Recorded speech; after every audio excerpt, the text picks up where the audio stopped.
I wanted to introduce the 4-3-3 attacking into a regular 4-4-1 layout. So no 4-5-1s this week. So if you like the 4-5-1s, you can always watch last week's video the week before. But I wanted to mainly focus on the three in the midfield, the cam and the two center mid. So you're gonna have about 4-5 formations, and every formation is gonna have some sort of at least a striker, a cam, and two center mids. Now, the defensive formation, just ignore the players out of position. I'm just basically finishing this Nibs evolution. But again, this would be just purely a defensive formation. And yes, even on the most offensive formations, I'm still using a high depth. Even post-patch, I know there's some issues with the finesse shot bugs, but no, I'm not changing anything. But this would be purely maybe a formation to close the game out, a deep line playmaker defend.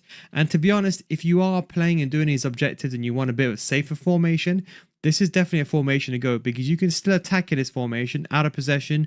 You still defend in that 4-2-3-1 effectively, but the benefit is left mid, right mid, sit a bit deeper, and CDMs will help you a bit more defensively. So this would be the one to close out the game. I would probably argue it's probably the best formation. Very underrated, the 4-2-3-1 wide. I think if you're watching this and you're not an elite player, you'll actually prefer this better than the 4-4-1-1.